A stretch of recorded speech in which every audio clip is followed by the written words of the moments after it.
র্যাবে দায়িত্বরত সামরিক বাহিনীর কর্মকর্তারা কি কি ঘটনা ঘটিয়েছিলেন সেটা তদন্ত করে বের করতে শেখ হাসিনা সরকার পতনের পর গঠিত হলো সেই বোর্ডটি কোন ঊর্ধ্বতনের আদেশে থেমে গেল, বিলুপ্ত হয়ে গেল। গুম সংক্রান্ত চূড়ান্ত তদন্ত কমিশনের প্রতিবেদনে বলা হচ্ছে, কমিশন লক্ষ্য করে একজন লেফটেন্যান্ট জেনারেলের নেতৃত্বাধীন বোর্ড বন্ধের নির্দেশ যে কোনো আদেশ অবশ্যই আরো উচ্চতর কর্তৃপক্ষ থেকে আসতে হয়েছে। বর্ণিত পরিস্থিতিতে এমন ক্ষমতা একমাত্র সেনাবাহিনী প্রধান জেনারেল ওয়াকারুজ্জামানেরই থাকতে কমিশন গঠন করে দিয়েছিল। তারা তাদের চূড়ান্ত প্রতিবেদনে স্পষ্টভাবে উল্লেখ করেছে যে দেশে গুম কোনো বিচ্ছিন্ন ঘটনা ছিল না, এমনকি অতি উৎসাহী কোনো ব্যক্তি বা কর্মকর্তারও কাজ সেটা ছিল না, বরং যেহেতু গুম কমিশনের এখতিয়ার ছিল শুধুমাত্র শেখ হাসিনা সরকারের আমলের গুমের ঘটনাগুলো তদন্ত এবং সেগুলো অনুসন্ধান করে দেখা, কোনো বিশেষ অতি উৎসাহী কর্মকর্তা শুরু করে নাই, সেটা কি এর অনেক আগে থেকেই প্রচলিত ছিল কিনা এবং এখন সে কাঠামো ভেঙে দিতে কি করা গেছে বা করা হয়েছে সে বিষয়গুলোর উত্তর পাওয়ার কোনো সুযোগ গুম কমিশনের তদন্ত রিপোর্ট থেকে আসলে উঠে আসে না। কিন্তু গুম কমিশনের তদন্ত প্রতিবেদন, যেটা তারা চূড়ান্ত প্রতিবেদন তুলে দিয়েছে অন্তর্বর্তী সরকারের হাতে, সেখানে অন্যতম যে বিস্ফোরক অনুসন্ধানী তথ্য তারা তুলে ধরেছে সেটা হচ্ছে যে ইলিয়াস আলীকে বাংলাদেশে বিরোধী রাজনৈতিক নেতাকে গুমের ঘটনা হিসেবে সবচেয়ে আলোড়ন তোলা, সবচেয়ে আলোচিত যে ঘটনা, বিএনপির সিলেট অঞ্চলের নেতা ইলিয়াস আলী, সেই ইলিয়াস আলী গুমের ঘটনা তদন্তে শেখ হাসিনা সরকারের পতনের পর যে একটা সেনাবাহিনীর ভেতরের আভ্যন্তরীণ তদন্ত বোর্ড গঠন করা হয়েছিল, গুম কমিশন বলছে যে কোনো কারণ না দেখিয়েই একজন লেফটেন্যান্ট জেনারেলের নেতৃত্বে গঠিত ওই বোর্ড রহস্যজনকভাবে বিলুপ্ত করে দেওয়া হয়েছে। গুম কমিশনের তদন্ত রিপোর্ট থেকে বেরিয়ে আসছে যে 2024 সালের সেপ্টেম্বরে এবং এরপর তার গাড়িটা পরিত্যক্ত অবস্থায় বনানীর রাস্তায় পড়ে থাকতে দেখা যায়, কিন্তু তাকে আর খুঁজে পাওয়া যায় না। এরপর থেকেই র্যাবের দিকে সন্দেহের আঙুল উঠছিল বারবার যে আসলে বিরোধী রাজনৈতিক মত দমন করতে তৎকালীন সরকার এমন একটা ঘটনা ঘটিয়েছিল কিনা। কাজেই শেখ হাসিনা সরকার পতনের পর গুম কমিশন জানাচ্ছে যে সেনাবাহিনীর ভেতরে এ সংক্রান্ত একটা আভ্যন্তরীণ বোর্ড গঠন করা হয়েছিল, যেহেতু র্যাবের শীর্ষ পর্যায়ের পদগুলোতে সেনা কর্মকর্তারা নিয়োজিত থাকতেন এবং সেই সেনা কর্মকর্তাদের বিরুদ্ধে ইলিয়াস আলী গুম সহ নানা ধরনের এ ধরনের ঘটনা ঘটানোর অভিযোগ এসেছিল।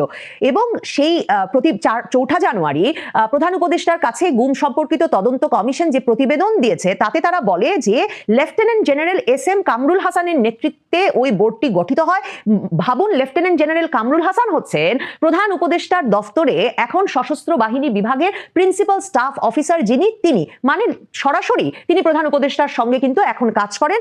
এবং এই লেফটেন্যান্ট জেনারেল SM কামরুল হাসানের নেতৃত্বে আব্দুর রহমান এবং ব্রিগেডিয়ার আসিফ ইকবাল। প্রতিবেদনে বলা হচ্ছে র্যাব সংক্রান্ত বোর্ডটি প্রায় 2 সপ্তাহ ধরে কাজ করে, মানে প্রধান উপদেষ্টার দফতরে সশস্ত্র বাহিনী বিভাগের যে principal staff officer lieutenant general SM Kamrul হাসানের নেতৃত্বে বোর্ডটি 2 সপ্তাহ ধরে কাজ করে। সে সময় তারা 60 জন সেনা কর্মকর্তা এবং সৈনিকের সাক্ষাৎকার নেন, একাধিক সাক্ষী এরপর গুম সংক্রান্ত তদন্ত কমিশনেও সাক্ষাৎকার দিতে এসেছেন এবং সাক্ষ্য দিতে এসে তারা বলেছেন ওই বোর্ডে তাদের জবানবন্দি নাকি আনুষ্ঠানিকভাবে রেকর্ড করা হয়েছিল।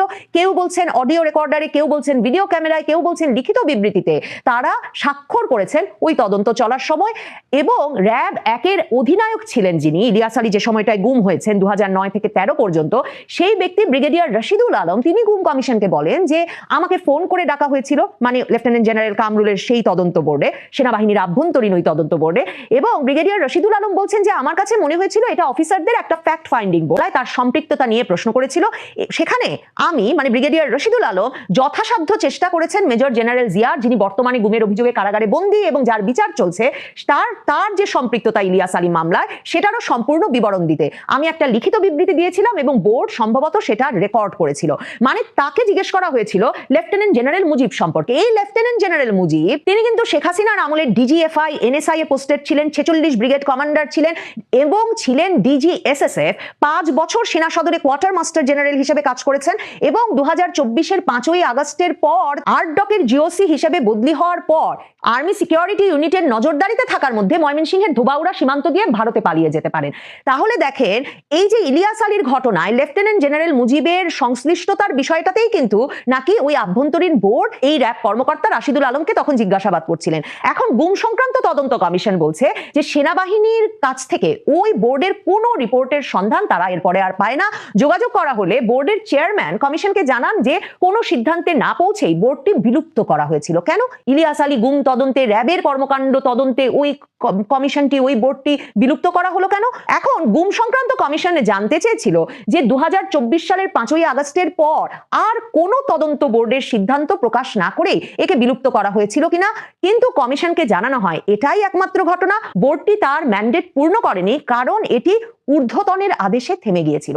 ঊর্ধ্বতন মানে একজন লেফটেন্যান্ট জেনারেলের নেতৃত্বে যে বোর্ড গঠিত হলো, যে বোর্ডে মেজর জেনারেল সহ সেনাবাহিনীর ঊর্ধ্বতন কর্মকর্তারা আছেন, যে বোর্ডটি র্যাবে দায়িত্বরত সামরিক বাহিনীর কর্মকর্তারা কি কি ঘটনা ঘটিয়েছিলেন সেটা তদন্ত করে বের করতে শেখ হাসিনা সরকার পতনের পর গঠিত হলো, সেই বোর্ডটি কোন ঊর্ধ্বতনের আদেশে থেমে গেল, বিলুপ্ত হয়ে গেল। গুম সংক্রান্ত চূড়ান্ত তদন্ত কমিশনের প্রতিবেদনে বলা হচ্ছে কমিশন লক্ষ্য করে একজন লেফটেন্যান্ট জেনারেলের নেতৃত্বাধীন বোর্ড বন্ধের নির্দেশ যে কোনো আদেশ অবশ্যই আরো উচ্চতর কর্তৃপক্ষ থেকে আসতে হয়েছে। বর্ণিত পরিস্থিতিতে এমন ক্ষমতা একমাত্র সেনাবাহিনী প্রধান জেনারেল ওয়াকারুজ্জামানেরই থাকতে পারে। এখন ডক্টর মোহাম্মদ ইউনূস সরকার সেনাবাহিনী প্রধান জেনারেল ওয়াকারুজ্জামানকে ডেকে কি এই প্রশ্নটা করবেন না যে তিনি কেন ইলিয়াস আলী গুম তদন্তে গঠিত এই আভ্যন্তরীণ সেনা বোর্ডের তদন্ত প্রক্রিয়া থামিয়ে দিলেন? ডক্টর ইউনূস সরকার কি ওই বোর্ডের প্রধান লেফটেন্যান্ট জেনারেল কামরুল হাসান, যিনি কিনা প্রধান উপদেষ্টার দপ্তরেই কাজ করেন, তাকে ডেকে জিজ্ঞেস করবেন যে তাকে আসলে কে সরাসরি এই বোর্ডের বিলুপ্তি ঘোষণা করতে আদেশ দিয়েছিল? মানে সেনাবাহিনীর ভেতরে কেন ইলিয়াস আলীর গুম ঘটনা ধামাচাপা দেওয়ার এই প্রচেষ্টা? জেনারেল মুজিব তিনি কিভাবে জড়িত ছিলেন এই ঘটনাটি জিজ্ঞাসাবাদ করা হচ্ছিল ওই বোর্ডে, সেটাও খুব গুরুত্বপূর্ণ ঘটনা এ কারণে যে একদিকে যেমন এই ঘটনার সঙ্গে জড়িত জেনারেল জিয়া আটক হয়েছেন এবং তিনি আটক আছেন 2024-এর 5ই আগস্ট শেখ হাসিনা সরকারের পতনের পরেই, এবং তাকে এখন এই ঘটনায় বিচারের মুখোমুখি করা হচ্ছে, কিন্তু গুম ঘটনায় জড়িত আরো অনেক অনেক সেনা কর্মকর্তা যে পালিয়ে যেতে পারলেন, লেফটেন্যান্ট জেনারেল পর্যায়ের কিংবা ঊর্ধ্বতন সামরিক কর্মকর্তাদের অনেকেই যে পালিয়ে বর্ডার পার হয়ে যেতে পারলেন 2024-এর 5ই আগস্ট থেকে, এবং এমন ঘটনা এমনকি অক্টোবরে সেনা কর্মকর্তাদের বিরুদ্ধে গ্রেফতারি পরোয়ানা জারি হওয়ার পরেও ঘটলো। মানে ময়মনসিংহে পৌঁছানো হয়, আর ময়মনসিংহ সেনানিবাসে পৌঁছানোর পরপরই তিনি আর্মি সিকিউরিটি ইউনিটের নজরদারিতে থাকা অবস্থায় ধোবাউড়া সীমান্ত বলে না সেই কেঁচো খুঁড়তে সাপ বেরিয়ে আসা রোধ করতেই জেনারেল ওয়াকারুজ্জামান ধামাচাপা দিলেন এই ঘটনা, এবং এসব ঘটনায় জড়িত জেনারেলদেরকে সীমান্ত পার হয়ে ভারতে চলে যাওয়ার সুযোগ দিলেন। জেনারেল ওয়াকারুজ্জামানকে এসব প্রশ্ন করা তো এখন